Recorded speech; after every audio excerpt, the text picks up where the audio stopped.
नए वर्ष पर सबसे ज्यादा चर्चित विषय क्या होता है? नए वर्ष पर दो चीजें सबसे ज्यादा चर्चित होती हैं। पहला, 31 की रात को किया गया ऊधम और 1 तारीख को ली गई दुनिया भर की प्रतिज्ञाएं। ये दो चीज बड़ी चर्चित होती हैं। कल रात्रि में कलकत्ता उतरा, वहां पर एक वैष्णव परिवार के यहां प्रसाद पाकर के जब निकले हम लोग, तो करीब 11:30 बजे निकला रात को। ठीक 12 बजे रास्ते में एक जगह पड़ी थी, वहां हम पहुंचे। क्या नाम था उसका? कौन सा कोई घाट था? हाँ, कोलाघाट।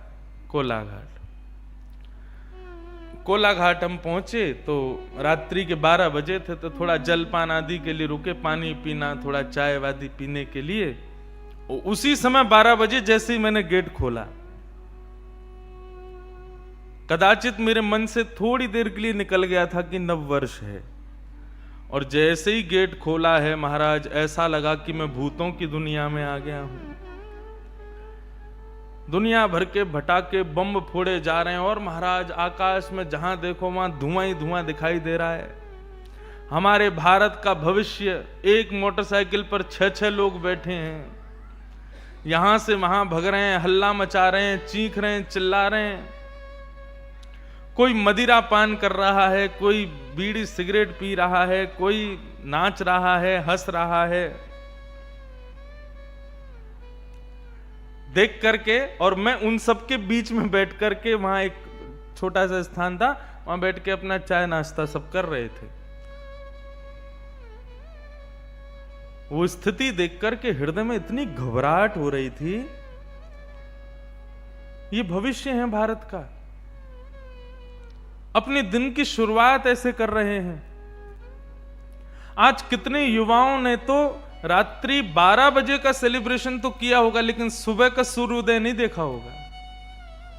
आज सुबह का पहला सूर्योदय कितने बजे हुआ, कैसा हुआ, उस सूर्य का स्वागत नहीं किया होगा।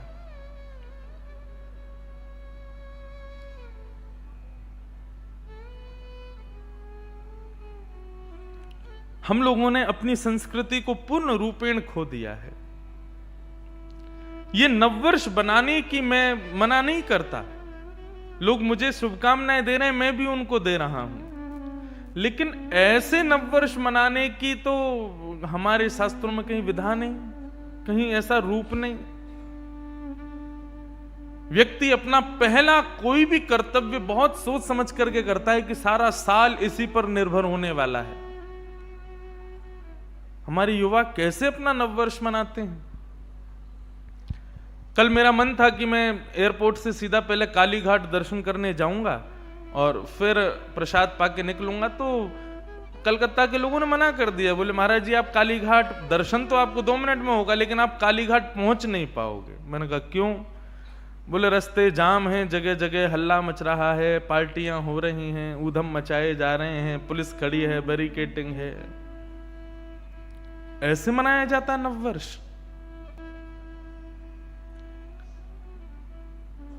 प्रातः काल का सूर्य उदय जब हुआ होगा, पहला सूर्य, उसको प्रणाम किया जाए, उसको वंदन किया जाए।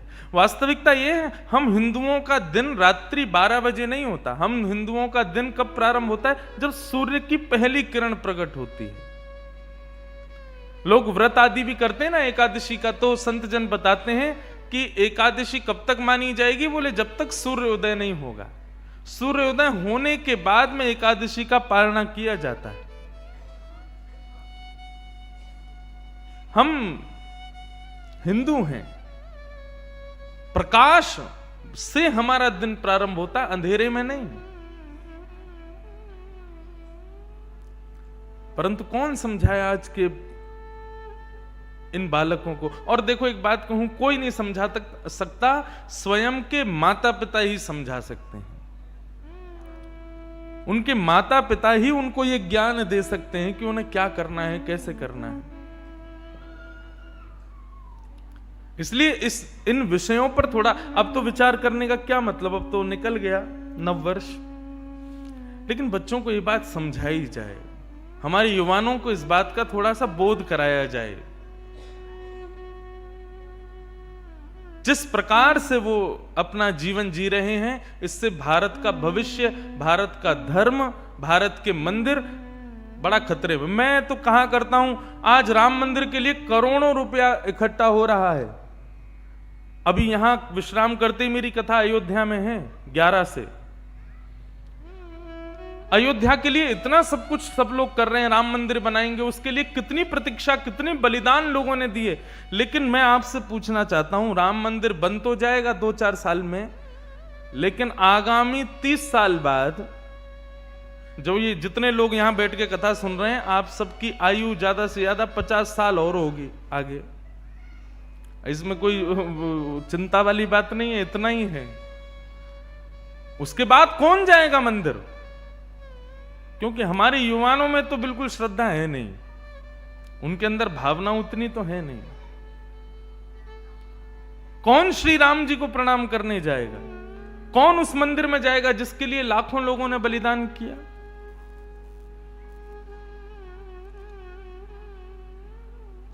आज रिवॉल्यूशन के रूप में, एक शपथ के रूप में, एक प्लेज के रूप में माता पिता को लेनी चाहिए कि हम अपने बालकों को संस्कारी बनावें, हम अपने बालकों को वैदिक सनातन धर्म क्या है ये सिखावें, ये बतावें।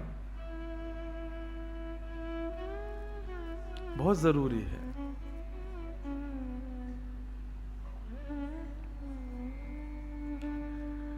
श्रीमद् भागवत का जो महात्म का प्रथम श्लोक है, 3 बातें इसमें बताई गई हैं। कौन कौन सी 3 बातें? सबसे पहला भगवान का रूप, दूसरा भगवान का कर्म और तीसरा भगवान के गुण। एक प्रकार से एक छोटा आइडेंटिफिकेशन है भगवान का। तो सबसे पहली बात बोल रहे हैं, सच्चिदानंद रूपाय। भगवान के 3 रूप हैं, सत्य, चैतन्य और आनंद। सच्चिदानंद। ठाकुर जी का सबसे पहला स्वरूप है सत्य। एक बात कहूं, हमने ठाकुर जी को स्वीकार किया, लेकिन कैसे स्वीकार किया? अब मैं नित्य हर महीने वृंदावन जाऊंगा, हर महीने गोवर्धन की परिक्रमा लगाऊंगा, हर महीने खाटू श्याम जी प्रणाम करने जाऊंगा, श्रीनाथ जी दर्शन करने जाऊंगा। इन सब क्रियाओं से ठाकुर जी स्वीकार होंगे नहीं। यदि इन 3 रूपों को स्वीकार कर लिया जो मैं अभी बता रहा हूं, तो समझिएगा कि आपने ठाकुर जी को स्वीकार किया है। आप बिहारी जी जाते हैं, हर 6 महीने में गोवर्धन जाते हैं, खाटू श्याम जाते हैं, श्रीनाथ जी जाते हैं, और उससे आप ये मान लें कि ठाकुर जी को आपने स्वीकार कर लिया, तो ये बात नहीं बैठेगी। लेकिन आप भले ही 6 महीने में श्रीनाथ जी नहीं जा पाते, गोवर्धन नहीं जा पाते, लेकिन ठाकुर जी के इन 3 स्वरूपों को आपने स्वीकार कर लिया तो सब स्वीकार है।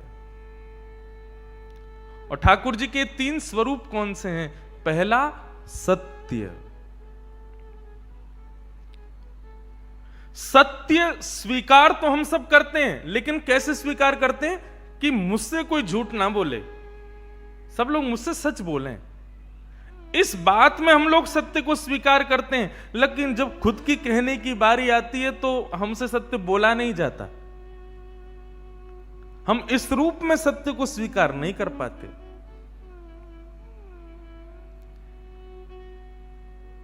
कहने में और सुनने में, दोनों स्थिति में सत्य को स्वीकार करो। अभी स्थिति यह है, सुनना सब चाहते हैं सत्य, लेकिन बोलना कोई नहीं चाहता। सत्य स्वीकार करो। दूसरा चैतन्य। चैतन्य का तात्पर्य क्या है? सामने मंदिर में श्री राम जानकी और लखनलाल जी विराज रहे हैं, सुंदर शिवालय भी है बगल में, हनुमंत लाल जी भी बैठे हैं। अब उनके प्रति ये भावना नहीं होनी चाहिए कि ये केवल एक पाषाण है, ये केवल एक मूर्ति है, ये केवल एक धातु है, इस प्रकार की विचारधारा नहीं। उनको साक्षात चैतन्य समझो। चैतन्य का मतलब क्या होता है? जैसे हम एक दूसरे मानव को समझते हैं। बहुत सावधानी से बैठिए। अपने पुत्र को ठंडी होने पर हम तुरंत स्वेटर पहना देते हैं। क्यों? क्योंकि हमारी भावना है कि वो चैतन्य है, उसको सर्दी लग रही होगी। भूख लगने पर तुरंत भोजन बना के उसको पवाते हैं। क्यों? क्योंकि हमारी भावना है कि वो चैतन्य है। ऐसी भावना ठाकुर जी के प्रति हो। जिन माताओं बहनों के बालक थोड़ा सा हल्ला कर रहे हैं, उनसे थोड़ा निवेदन, अपने बच्चों को थोड़ी देर बैठा लो और हल्ला ना करें, ऐसी कुछ योजना बनाओ। क्योंकि अभी प्रथम दिन है, प्रथम भाव कह रहे हैं, थोड़ा मन लग जाए कथा में, उसकी बात है, थोड़ा सा संभालिए। ठाकुर जी चैतन्य हैं। उनके प्रति यह भावना नहीं कि एक पाषाण है, ये केवल एक धातु है, एक मूर्ति है, नहीं, वो साक्षात चैतन्य है। एक व्यक्ति था,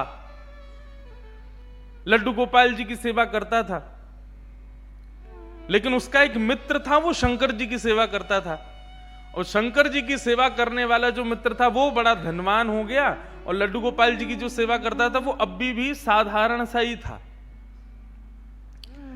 एक दिन दोनों मित्र मिले तो शिव जी की आराधना करने वाला भक्त लड्डू गोपाल जी की आराधना करने वाले से बोला, भाई तुम आज तक कभी उठ नहीं पाए, तुम उसी स्थान पर हो, उतने ही दायरे में हो, कभी बढ़ नहीं पाए आगे। गोपाल जी की सेवा करने वाला बोला, मेहनत तो बहुत करता हूं, लेकिन क्या करूं, बढ़ ही नहीं पा रहा। शिव आराधक ने कहा कि एक काम करो, तुम अपने आराध्य बदल दो। ये तुम गोपाल जी की आराधना करते हो ना, इनकी जगह तुम शिव जी की आराधना शुरू कर दो, देखना कैसे जीवन में बदलाव आएगा। व्यक्ति के अंदर सबसे बड़ी कमी क्या है? ठाकुर जी के प्रति अविश्वास, अपने कर्तव्यों के प्रति अविश्वास, और सबसे बड़ी बात कहूं, अपने प्रति अविश्वास। सेल्फ कॉन्फिडेंस लेवल बिल्कुल शून्य है हम लोगों का। खुद पर ही भरोसा नहीं है हमें, हम जो कर रहे हैं, हमारी जो क्रिया है वो उचित है कि नहीं, हमें दूसरे से राय लेने की जरूरत पड़ती है।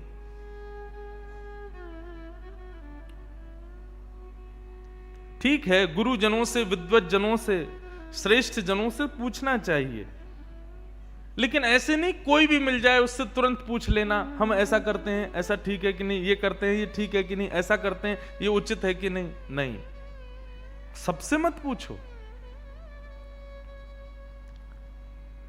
अब उस व्यक्ति ने यही किया कि गोपाल जी को ले जाकर के तो अलमारी में रख दिया, दूसरे दिन एक शंकर जी ले आया, और शंकर जी का बढ़िया रुद्राभिषेक करके, त्रिपुंड लगा करके, बढ़िया ज्योत नैवेद्य आदि सब अर्पित करके, अगरबत्ती जला करके ओम नमः शिवाय का जाप करने लगा। और अब तक गोपाल जी की सेवा करता था, वो गोपाल जी अंदर बैठा दिए एक अलमारी में, उनकी सेवा बंद। ओम नमः शिवाय का जाप करने लगा। जैसे ही इसका जाप पूर्ण हुआ, मालाओं को नेत्रों से लगा करके इसने शंकर जी को प्रणाम किया, तभी देखता है कि अगरबत्ती का जो धुआं था ना, वो उसी अलमारी की तरफ जा रहा था जहां गोपाल जी बैठे थे। तो इसके मन में भावना आई कि आज तक इनकी आराधना करता रहा तो मुझे कभी कुछ दिया नहीं, आज तक भी मैं सामान्य हूं, और अब मैं शंकर जी की आराधना कर रहा हूं, उनको नैवेद्य धूप दीप दिखा रहा हूं, तो अगरबत्ती की सुगंधी भी उनको नहीं लेने दे रहे हैं, खुद ले रहे हैं अंदर अलमारी में बैठ के। रुको, इनको अभी बताता हूं। उठ करके गया, अलमारी खोल करके जैसे ही गोपाल जी को पकड़ने लगा, इतने में ही गोपाल जी सच में प्रकट हो गए, और उस प्रकट होकर के उसका हाथ पकड़ लिया। जैसे ही गोपाल जी प्रकट हुए, उस भक्त ने कहा, बोले भगवान आप प्रकट हो गए? बोले हाँ प्रकट हो गए। बोले तो फिर ये तो मैं सबको बता दूंगा कि भाई शिव जी की आराधना से गोपाल जी प्रकट होते हैं। गोपाल जी बोले, नहीं भैया, हम शिव जी की आराधना से प्रकट हुए, ऐसी बात नहीं है। तुम शिव आराधना करो, सूर्य आराधना करो, चंद्र आराधना करो, किसी की भी आराधना करो, उससे हमको कोई दिक्कत नहीं है। लेकिन आज हम प्रकट किस लिए हुए, ये ध्यान से सुनना। आज तक तुमने केवल हमको अष्ट धातु की एक मूर्ति समझा था। तुम्हारे मन में कभी यह भावना नहीं आती थी कि इनकी आंखें भी हैं, इनकी नाक भी है, इनकी जीभ भी है, इनके कान भी हैं, इनकी त्वचा भी है, इनके हाथ पैर भी हैं। परंतु आज जब वो अगरबत्ती का धुआं सहज ही मेरी तरफ आ गया, तो तुम्हारे मन में यह भावना आई कि अगरबत्ती की सुगंधी मैं ले रहा हूं, मतलब मैं जड़ नहीं हूं, मैं चैतन्य हूं। वास्तव में शिव आराधना ने मुझे प्रकट नहीं किया, तुम्हारे हृदय में जो चैतन्यता का भाव मेरे प्रति आया है, उसने मुझे प्रकट किया है। ये चैतन्य हम मानते हैं, नहीं मानते। आपके यहां तो सर्दी पड़ती नहीं है, लेकिन मैं शॉक्ड था। कलकत्ता में कल जब उतरा तो मैं जैकेट पहन के आया था, क्योंकि दिल्ली का टेम्परेचर था 7 और कलकत्ता का था मेरे ख्याल से 21 या 22। रात में जब उतरा तो वहां पर मैंने पुलिस कर्मियों को देखा, वो मुफलर पहन के घूम रहे थे। उनको देख करके मुझे लगा कि, मैंने कहा भैया ये यहां पर मुफलर पहनने, तो दिल्ली में इनका क्या हाल होगा। आपके बंगाल में तो सर्दी हमारे लायक तो नहीं पड़ती, पर ऐसी शीतकाल में कई लोग घरों में सेवा करते हैं, ठाकुर जी को स्नान कराते हैं और स्नान के लिए शीत जल से ही स्नान करा देते हैं। ये भी विचार नहीं करते कि थोड़ा जल जो है थोड़ा गुनगुना कर लें, इसको थोड़ा उष्ण कर लें। क्यों ये शीत जल से आप क्यों स्नान करा देते हो? क्योंकि आपके हृदय में ठाकुर जी के प्रति चैतन्यता नहीं है।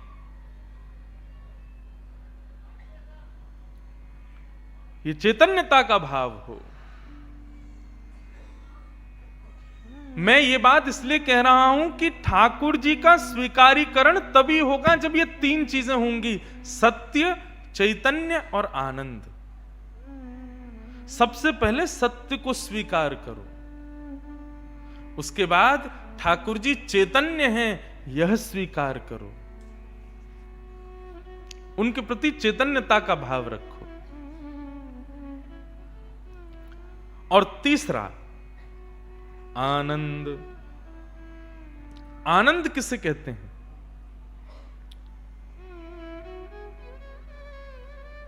कल रात में न्यू ईयर था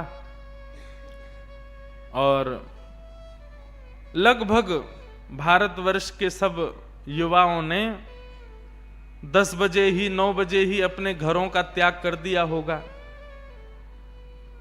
और 10, साढ़े 10, 11 बजे से नाचना शुरू किया होगा और ज्यादा से ज्यादा 12:30 बजे 1 बजे वे सब पस्त हो गए होंगे, हार गए होंगे, थक गए होंगे और थके हारे आकर के घर पर आके सो गए होंगे। और उनसे सुबह किसी ने पूछा रात्रि में कैसा रहा? हाँ अच्छा लगा, ठीक था, सुख मिला। परंतु आप सब लोग,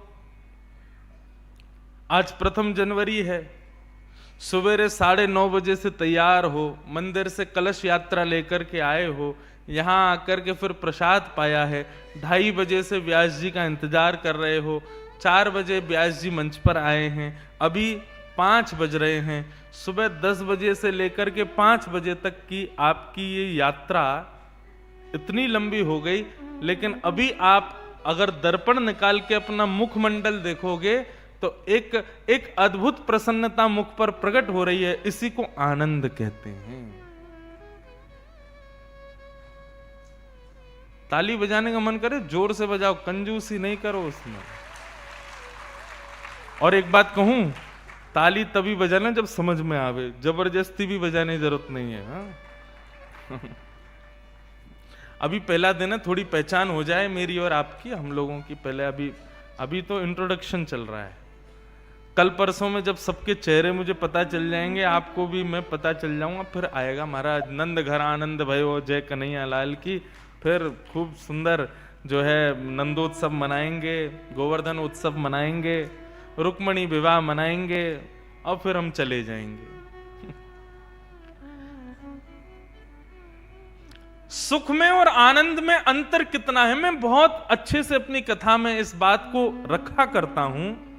बहुत ध्यान से सुनिएगा बंधुओं, आप खुद प्रैक्टिकल करके देखिए, सुख कहां मिलता है और आनंद कहां मिलता है, दोनों में अंतर है।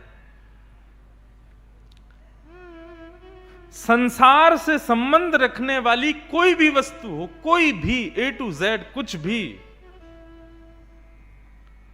उस वस्तु का अति भोग, अति सेवन आपको केवल और केवल सुख देगा। परंतु भगवत संबंधी, ठाकुर जी से संबंधी कोई भी वस्तु हो, उसका अति सेवन, अति भोग आपको आनंद देगा। यह अंतर है सुख में और आनंद में। सांसारिक कोई भी वस्तु हो, मुझे बंगाल का सबसे प्रिय लगता है संदेश, सौंदेश, रसगुल्ला, और वो रसगुल्ला भी वो वाला जो मटके में मिलता है और थोड़ा सा खजूर, गुड़ के रस वाला, बड़ा आनंद आता है। गलत बोल गया, आनंद नहीं, सुख मिलता है। अब मुझे बहुत प्रिय है, कल मैं जहां प्रसाद पा रहा था रात्रि में कलकत्ता में, उनको भी पता चला तो उन्होंने रसगुल्ला मंगाए, संदेश मंगाया, सब मंगाया। आपको पसंद है, एक रख दिया संदेश, 2 रख दिए, 3 रख दिए, 4 रख दिए, खाता गया। लेकिन मानव का स्वभाव है, संसार की कोई भी वस्तु हो, जितना उसका सेवन करोगे ना, धीरे धीरे हर पल आपके उस सेवन से आपके अंदर की इच्छा नष्ट होने लग जाएगी उसको पाने के लिए। जब हम स्कूल में पढ़ते थे, फिजिक्स में एक डेंसिटी बताई जाती थी, वस्तु का अति भोग करने से हमारी इच्छा जो है नष्ट होने लग जाती है। संदेश भले ही मुझे कितना भी प्रिय हो, लेकिन 3-4 संदेश खाने के बाद में 5वां संदेश खाना तो बहुत दूर की बात, देखने की भी इच्छा नहीं करेगी मेरी, भले ही वो कितने भी अच्छे से क्यों ना बनाया हो। यह है सांसारिक सुख कि उसका लिमिट अगर क्रॉस हो गई तो वो वस्तु आपको फिर सुख नहीं दे पाएगी, वो आपको फिर प्रसन्न नहीं कर पाएगी। लेकिन ठाकुर जी से संबंधी, चाहे वो कथा हो, चाहे वो दर्शन हो, चाहे वो तीर्थ यात्रा हो, जितनी बार करोगे, जितना ज्यादा सुनोगे, जितना गहराई में जाओगे, जितना अति सेवन करोगे, उतनी और लालसा बढ़ती चली जाएगी। इसी को आनंद कहते हैं। आज तो पहला दिन है कथा का, 3 दिन बाद ये स्थिति होगी, मैं गारंटी से कह रहा हूं कि 3 बजे कथा प्रारंभ होगी, 7 बजे जब कथा विराम होगी तो आप लोग कह उठेंगे कि महाराज जी आप थोड़ी बहुत देर और सुनाया करो, 7 बजे तक भी मन नहीं भरता, थोड़ा मन करता और थोड़ा सुने। इसी को आनंद कहते हैं, जहां पर हम समय की पाबंदी से बच जाते हैं, शरीर की स्थिति से निकल जाते हैं, भोजन पानी ये सब हमारा बिल्कुल शांत हो जाता है, शरीर की सारी इच्छाएं नष्ट जैसी हो जाती हैं। इसको आनंद कहते हैं।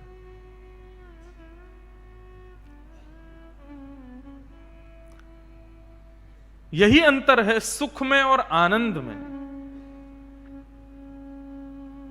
तो भगवान के 3 मुख्य स्वरूप बताए गए हैं। पहला, जो व्यक्ति सत्य को स्वीकार करता है भगवान उसके पास है। जो ठाकुर जी को चैतन्य मानता है भगवान उसके पास है। और जो आनंद में ही सराबोर रहता है ठाकुर जी उसके पास हैं।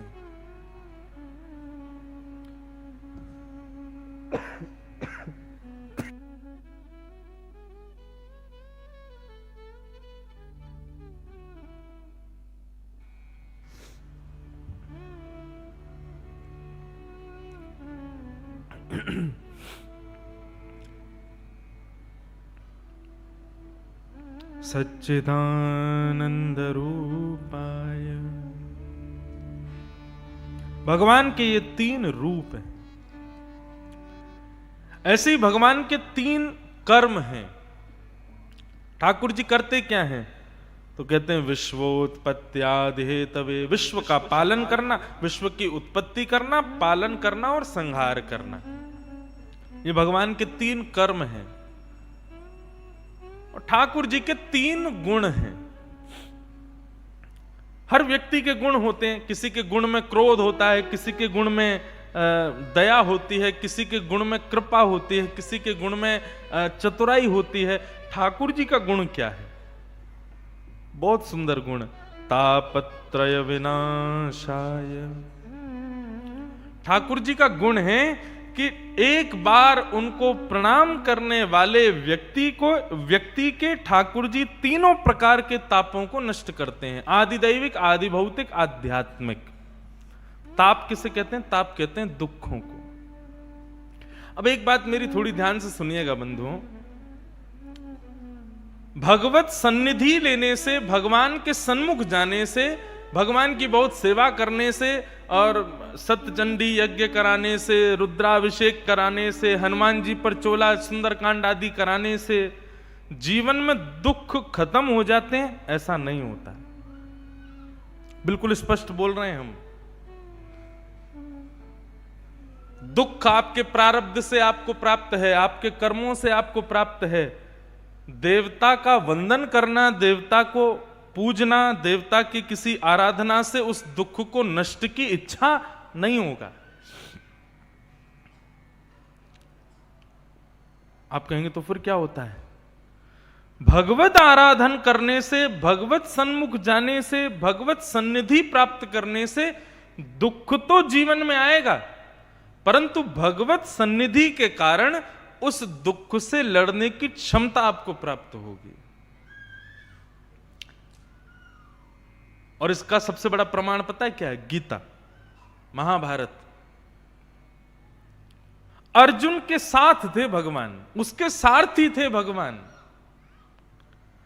चाहते तो भगवान एक भ्रगुटी टेढ़ी कर लेते, थोड़ा बस क्रोध भर के देख लेते तो कौरव वैसे ही मर जाते, लेकिन नहीं। भगवान ने बार बार अर्जुन को समझाया और कहा तुम युद्ध करो, युद्ध करो, युद्ध करो। और सारा युद्ध 18 दिन तक करवाया अर्जुन के द्वारा। भगवान चाहते तो युद्ध को 2 मिनट में समाप्त कर देते, लेकिन नहीं, कर्म करवाया।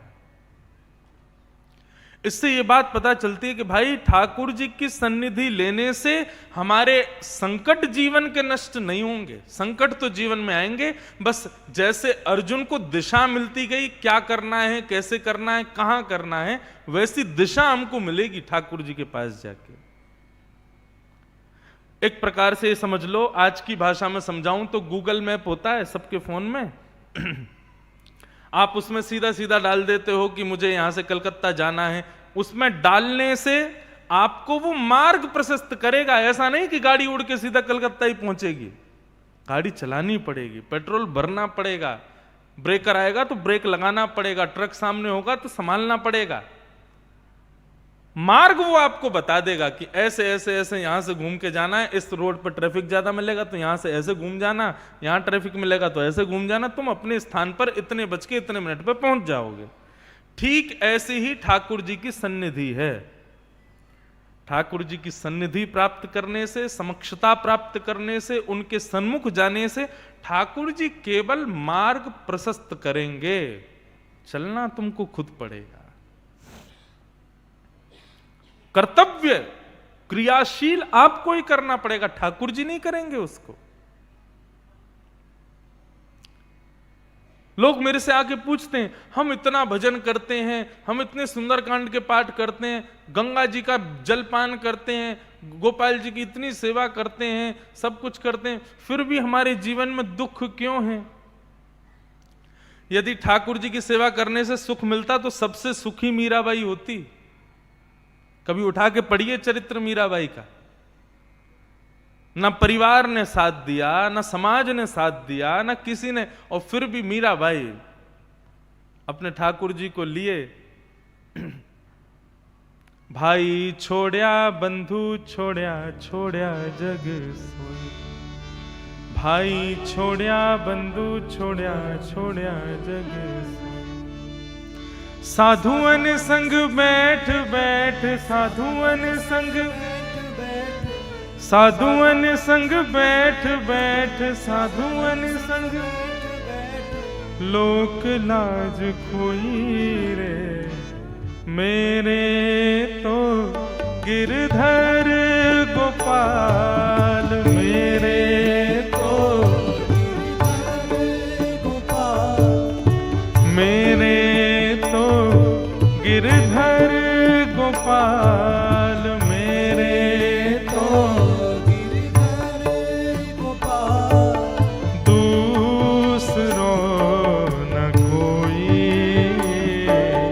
दूसरो न कोई, मेरे तो गिरधर गोपाल, दूसरो न कोई,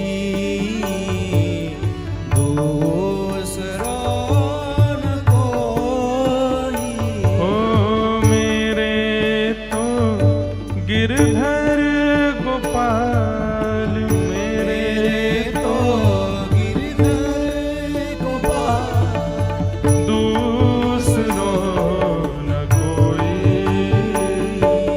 दूसरो न कोई, मेरे तो गिरधर गोपाल, मेरे तो गिरधर गोपाल, मेरे तो गिरधर गोपाल। भाई छोड़या बंधु छोड़या, छोड़या जग सोए, साधुअन संग बैठ बैठ लोक लाज खोई। कुछ भी नहीं था मीराबाई के पास, केवल विश्वास अपने गोपाल के प्रति, अपने गिरधर के प्रति। कितने संकट मीराबाई के जीवन में आए। संकट दूर होते हैं ठाकुर जी की सन्निधि में जाने से, ऐसा नहीं है। संकट तो आएंगे, पर उन संकटों से लड़ने का, उन संकटों से जूझने का बल जरूर ठाकुर जी प्रदान करते हैं। ये बात है।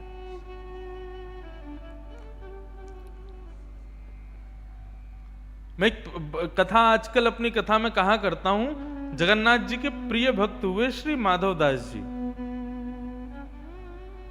माधवदास जी को एक बार बहुत बड़ा रोग हो गया, पेट का रोग। बार बार उनको शौचालय जाना पड़ता था।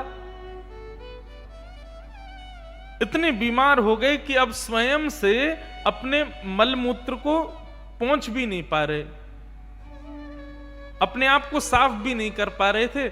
तब ऐसी स्थिति में जगन्नाथ जी स्वयं आ गए उनकी कुटिया में और आकर के जल भर के लामे और श्री माधवदास जी के अंग को पोंछें, अंग को साफ करें। माधवदास जी के जब नेत्र खुले तो देखा कोई और नहीं, मोर मुकुट वंशीधारी स्वयं जगन्नाथ जी लगे सेवा में। माधवदास जी रोने लगे, बोले भगवान आप क्या कर रहे हो? ठाकुर जी बोले क्यों माधव, तुम भक्ति मेरी सेवा करना जानते हो, मैं अपने भक्तों की सेवा नहीं कर सकता? माधवदास बेचारा मेरा इतनी पीड़ा में है, इतने कष्ट में है, उसको पेट का रोग हो गया है, वो स्वयं को स्वच्छ नहीं कर पा रहा। यदि मैं इतना कर दूं तो मेरी कोई प्रभुता घट थोड़ी जाएगी। मैं कोई ऐसा थोड़ी है कि भगवान तत्व से कोई पदभ्रष्ट हो जाऊंगा। क्या बुराई है? माधवदास जी बोले बुराई कोई नहीं है भगवान, लेकिन मुझे चिंता ये इस बात की हो रही है, आप मेरे मैले शरीर को साफ करना आपको मंजूर है, मेरे दूषित शरीर को पानी डाल करके स्वच्छ करना आपको मंजूर है, आप मुझे ठीक ही कर दीजिए ना, मेरी पीड़ा ही दूर कर दो ना। ये जो बीमारी मुझको हो गई है, इस बीमारी को सही कर दीजिए ना। आपको करना ही नहीं पड़ेगा ये सब, आपके लिए कौन सी बड़ी बात है? एक बार हाथ फेर दो, बस मैं बिल्कुल स्वस्थ हो जाऊंगा, ठीक हो जाऊंगा, मेरी पीड़ा दूर हो जाएगी, अपने आप पहुंच लूंगा अपने शरीर को। आप पीड़ा दूर नहीं कर रहे हो और मेरे शरीर को साफ करने आ गए हो यहां पर, ऐसा क्यों? स्वयं जगन्नाथ जी कहते हैं माधवदास,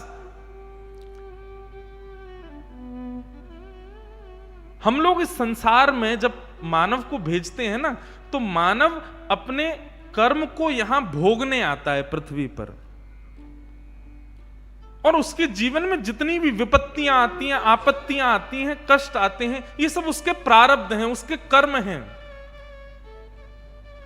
यदि मैं कृपा करके, मैं थोड़ी दया करके अगर व्यक्ति के कर्मों से मिलने वाले दुखों को नष्ट कर दूंगा ना, तो कर्म तो बचा रह जाएगा, उसने भोगा ही नहीं, उसको भोगने के लिए फिर से आना पड़ेगा।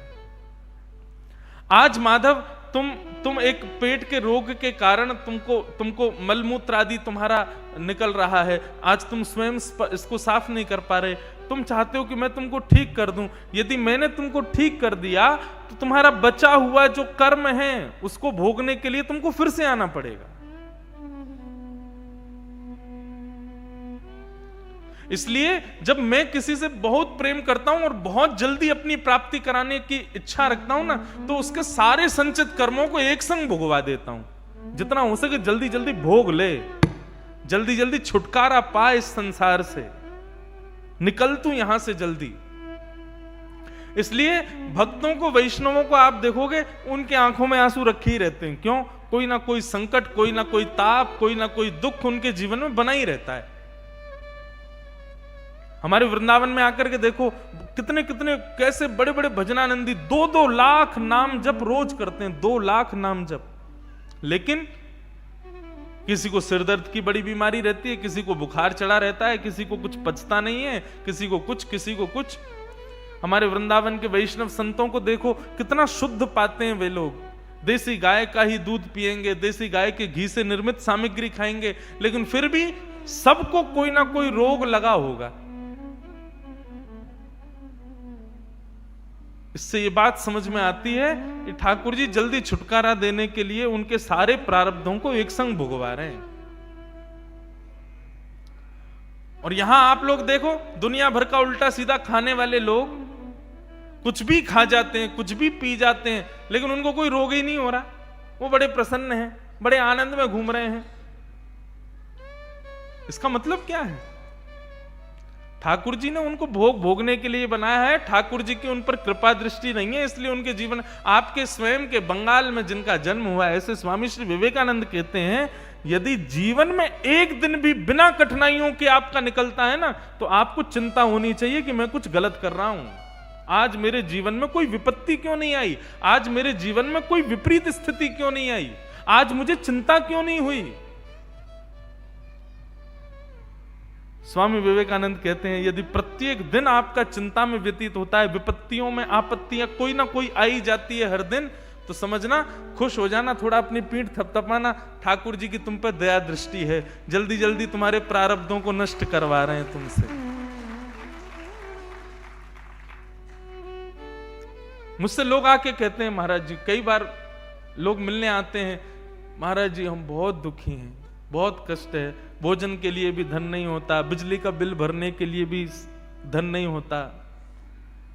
ऐसे लोगों को देखकर के दोनों प्रकार की भावना मन में आती है, कष्ट भी होता है और ये भी लगता है कि भाई तेरी अब जल्दी जल्दी निवृत्त होने वाला है तू, इसीलिए इतना संकट जीवन में है।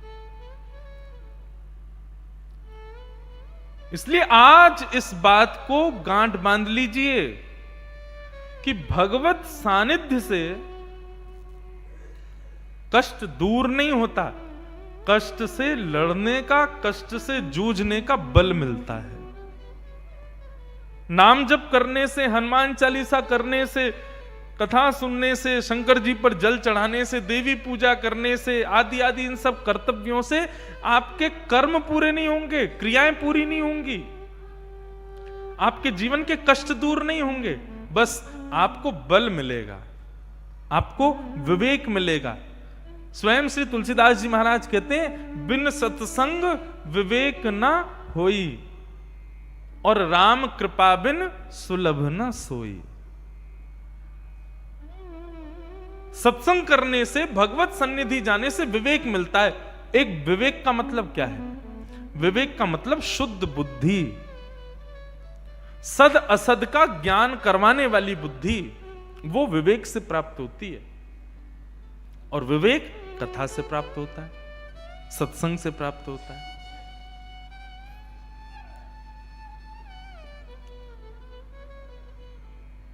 भगवान के सन्मुख जाओ, भगवत सानिध्य में जाओ, तो यही कामना करो, हे नाथ मुझे अर्जुन की तरह बल देना। अर्जुन ने कह दिया था, सेनयोर भयोर मध्य रथम स्थापय मेच्युत, हे अच्युत मेरे रथ को ले जाकर के उभय सेना के बीच में खड़ा कर दीजिए, मैं देखना चाहता हूं मेरा युद्ध किससे होने वाला है। और भरी सभा के बीच में, भरी सेना के बीच में जब अर्जुन का युद्ध रथ खड़ा किया भगवान ने जाके, तो अर्जुन ने जब सामने नजर घुमाई और जब अपनों को पाया, रख दिए धनुष बाण नीचे। मैं युद्ध नहीं कर पाऊंगा, मेरे बस का नहीं है युद्ध करना, मैं इनको नहीं मारूंगा, ये मेरे अपने हैं। तब भगवान खड़े हुए, कमर पर हाथ रखी, बोले कायरों की सी बात करता है, युद्ध के बीच मैदान में आकर के कह रहा है कि मैं युद्ध नहीं करूंगा। और तब भगवान ने उसको गीता का ज्ञान दिया। भगवान ने अर्जुन के बदले युद्ध नहीं लड़ा या फिर युद्ध को समाप्त नहीं किया, उसको ज्ञान दिया, उसको सुबुद्धि प्रदान की, उसको विवेक प्रदान किया। 10 अध्याय बाद भगवान पूछते हैं, अर्जुन अब तेरा मोह कैसा है? तब अर्जुन कहता मेरा मोह चला गया। भगवान बोले नहीं, अभी और सुन। 8 अध्याय और सुनाए। तब पूछा, अर्जुन अब तेरा मोह कैसा है? तब अर्जुन कहता है, नष्ट मोह स्मृतिर्लब्धा, अब मेरा मोह नष्ट हो गया। भगवान कहते हैं अब धनुष बाण उठा और युद्ध कर, जीतेगा हारेगा इसकी चिंता मत कर, अपना कर्तव्य कर, अपना कर्म कर। वाह, उठाया धनुष बाण और लड़ने लगा। कौन्तेय जीत गया 18 दिन में। ऐसा ही हमारा, हम सब अर्जुन हैं, हम सब भयभीत होते हैं अपने जीवन रूपी महाभारत से युद्ध करने के लिए। कभी कभी ऐसे दुर्योधन दुशासन हमारे सामने आके खड़े हो जाते हैं। ये दुर्योधन दुशासन कौन है? हमारी जीवन की विपत्तियां, संकट, यही दुर्योधन दुशासन है। ऐसे ऐसे दुर्योधन दुशासन जीवन में आ जाते हैं, घबरा जाते हैं हम। धनुष बाण, हमारे धनुष बाण क्या है, हमारी क्रियाएं, हमारे कर्तव्य सब कांपने लगते हैं। अब क्या करें हम? बैक ऑफ नहीं करना है, युद्ध को वहीं छोड़ करके नहीं जाना है। युद्ध च, लड़ो, कर्तव्यनिष्ठ हो जाओ।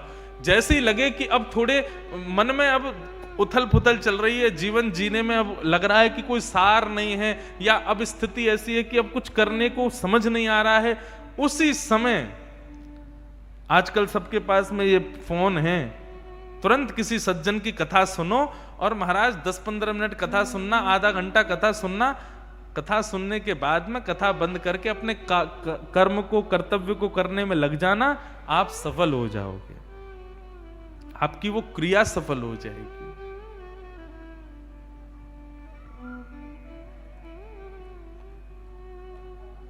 तापत्रय विनाशाय श्री कृष्णाय वयं नमः। ऐसे श्री कृष्ण को हम बारंबार प्रणाम करते हैं।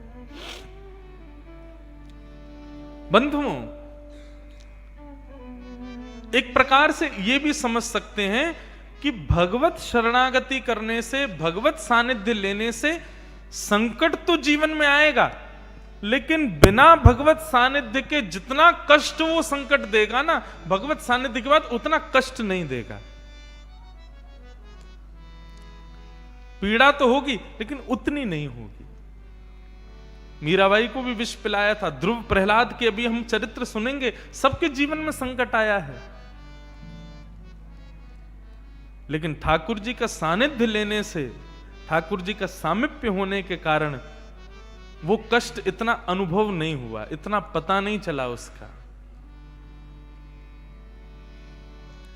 ये भगवत सानिध्य का प्रतिफल है।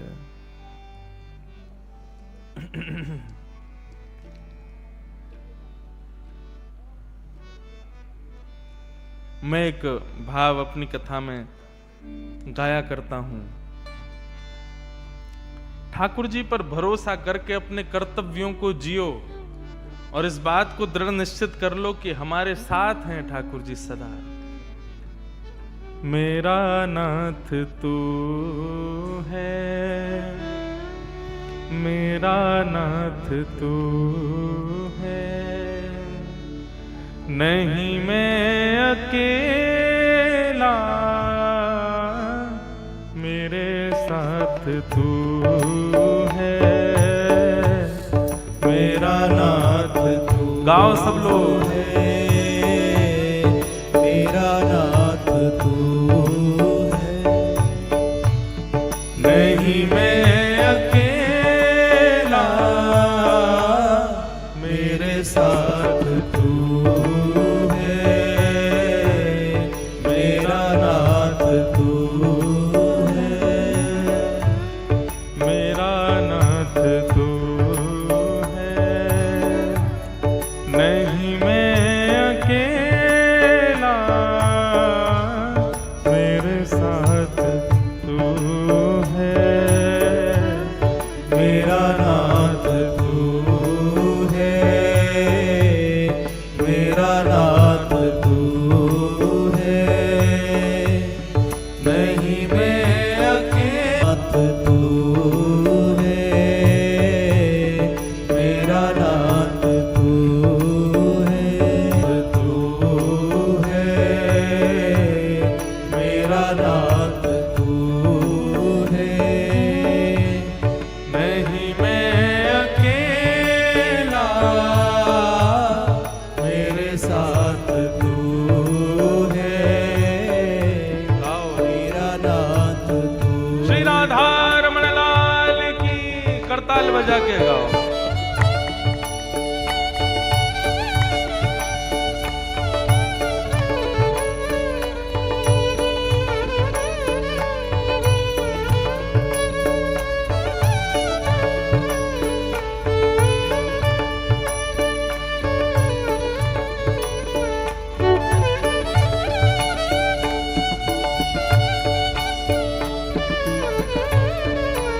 हरि बोल।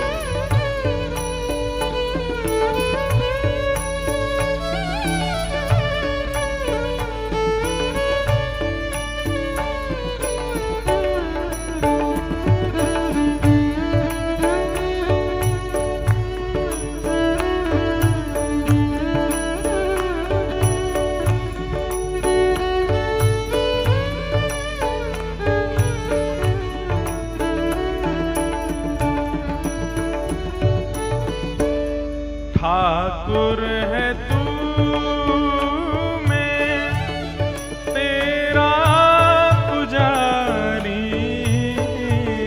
ठाकुर है तू, मेरा नाथ करताल बजा के गाओ। ओ जय जय राधा रमण प्यारो राधा रमण, प्यारो राधा रमण, जय जय राधा रमण प्यारो राधा रमण, राधा रमण, प्यारो राधा रमण, जय जय राधा रमण प्यारो राधा रमण, राधा रमण, प्यारो राधा रमण, ओ जय जय राधा रमण प्यारो राधा रमण, राधा रमण, प्यारो राधा रमण, ओ जय जय राधा रमण प्यारो राधा रमण, जय जय राधा रमण, प्यारो राधा रमण, जय जय राधा रमण प्यारो राधा रमण, राधा रमण, प्यारो राधा रमण, मेरा नाथ तू है, मेरा नाथ तू है, नहीं मैं अकेला, मेरे साथ तू है, मेरा नाथ तू है, मेरा नाथ तू है, नहीं मैं अकेला, मेरे साथ तू है, ओ नहीं मैं अकेला, है। नहीं मैं अकेला, मेरे साथ तू है। ओ नहीं मैं अकेला, मेरे साथ तू है। नहीं मैं अकेला, श्री राधा रमण लाल की।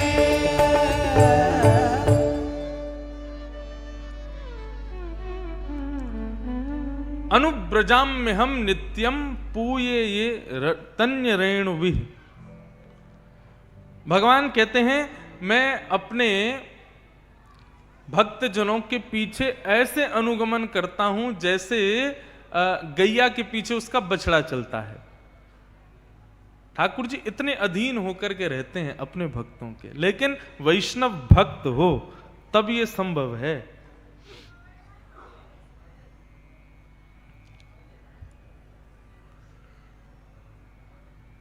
भागवत के महात्म के प्रसंग को सुने।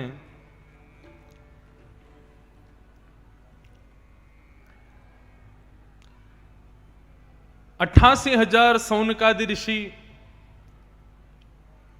नैमिषारण्य में बैठकर के मानव कल्याण के लिए यज्ञ कर रहे थे। यज्ञ करते करते उनको अनुभव हुआ कि हमारे यज्ञ से कोई विशेष प्रभाव होने वाला नहीं है। तभी उन सबके मध्य में परम ज्ञानी श्री सूत जी महाराज का आगमन हुआ। बहुत ध्यान से सुनिएगा आप सब लोग। भैरवी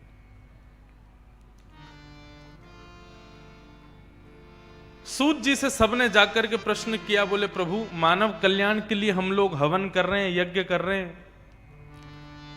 परंतु इतने दिन हो गए अभी तक हमको नहीं लगता कि इससे कोई विशेष लाभ होने वाला है। कृपा करके आप बताइए हमें क्या करना चाहिए। श्रेष्ठ से श्रेष्ठ भगवत प्राप्ति का कलयुग में साधन क्या है ये बताइए। सूत जी महाराज कहते हैं, श्रीमद् भागवतम शास्त्रम कलौ कीरेण भाषितम। इस कलिकाल में भगवत प्राप्ति का सर्वोत्कृष्ट यदि साधन कोई है तो वो सत्संग है, और उन सत्संगों की श्रृंखला में भी श्रीमद् भागवत की कथा सर्वश्रेष्ठ है। सौनकादि ऋषि बोले, हम क्षमा करें पर हम जानना चाहते हैं कि भागवत इतनी श्रेष्ठ क्यों है, भागवत ग्रंथ को इतना ऊंचा दर्जा क्यों मिला है, कृपा करके हमें बताइए। तब सूत जी महाराज सौनकादि ऋषियों को बताते हैं, बोले एक समय की बात है, सनक सनंदन सनातन सनत कुमार, ये भगवान के प्रथम अवतार हैं। सनक सनंदन सनातन सनत कुमार, इन चारों ने भागवत का सुंदर प्रवाह श्री नारद जी को सुनाया। सौनकादि ऋषि बोले ये संभव नहीं हो सकता। क्यों? क्योंकि नारद जी श्रापित हैं, एक जगह टिक करके 7 दिन तक बैठ नहीं सकते, तो फिर ये संभव कैसे हुआ, कृपा कर हमें बताइए। तब बताते हैं कि एक बार नारद जी महाराज बद्रीनाथ में विचरण कर रहे थे। तभी सौनकादि ऋषियों ने उनके मुखमंडल को देखा और देख करके वे समझ गए कि नारद जी बड़ी चिंता में हैं। नारद जी से पूछा कि नारद जी आपकी चिंता का कारण क्या है। तब नारद जी महाराज बताते हैं, हे सौनकादि ऋषियों, कि अहम तुम पृथ्वीं यातो ज्ञात्वा सर्वोत्तमामिति पुष्करं च प्रयागं च काशीं गोदावरी यथा हरिक्षेत्रे कुरुक्षेत्रे श्रीरंगं सेतुबन्धनम् एवमादिषु तीर्थेषु ब्रह्माण इतस्ततः। बहुत सावधानी से सुनिएगा। नारद जी महाराज कह रहे हैं, जैसे बंधुओं हम लोग आपस में जब बैठते हैं विदेश की बड़ी प्रशंसा करते हैं, विदेश बड़ा अच्छा है, विदेश में भी ये देश बहुत सुंदर है, बड़ी अच्छी साफ सफाई है, बड़ी व्यवस्थाएं हैं, आदि आदि। तो फिर सबके मन में आता है कि हम भी कभी विदेश जाएं। ठीक वैसे ही जब ऋषि जन एक साथ बैठते हैं और तीनों लोगों के देवता एक साथ बैठते हैं, तब वो पृथ्वी की बड़ी प्रशंसा करते हैं। पृथ्वी बड़ा अच्छी है। क्यों पृथ्वी अच्छी क्यों? बोले पृथ्वी के लोगों को कितना सुयोग है, कभी भी चले जाओ जगन्नाथ जी का दर्शन कर लो, कभी भी चले जाओ द्वारिकाधीश का दर्शन कर लो, बद्रीनाथ भगवान को देखाओ, श्रीनाथ जी का दर्शन कर लो, वृंदावन बिहारी लाल का दर्शन कर लो। ये योग्यताएं जो हम आप सबको प्राप्त हैं, ये देवताओं को नहीं मिली हुई हैं। शंकर जी चाहें तो जगन्नाथपुरी नहीं जा सकते, द्वारिका नहीं जा सकते, श्रीनाथ जी नहीं जा सकते, हम जा सकते हैं कहीं भी कभी भी। तो देवता जो होते हैं ये कभी कभी अवकाश मांगते हैं ठाकुर जी से कि हमको कुछ दिन की छुट्टी दे दो। ठाकुर जी बोलेंगे क्यों? हम रूप बदल करके पृथ्वी पर जाना चाहते हैं, जरा देख के आएंगे आपके तीर्थ आदि कैसे हैं। एक बार नारद जी ने अवकाश लिया ठाकुर जी से और वो पृथ्वी पर भ्रमण करने के लिए आए। कहां कहां गए यहां सब लिखा है। अहम तो पृथ्वीम यातो ज्ञात्वा सर्वोत्तमामिति पुष्करम च प्रयागम च काशी गोदावरी तथा हरिक्षेत्रे कुरुक्षेत्रे श्रीरंगम सेतु बंधनम एवमादिषु तीर्थेषु ब्रह्मांड इतस्ततः। सब जगह गया, लेकिन मैंने सब जगह क्या देखा? ना पश्यम कुतचिक्ष मनस्संतोषकारकम कलिना धर्म मित्रेण धैर्यं बाधिता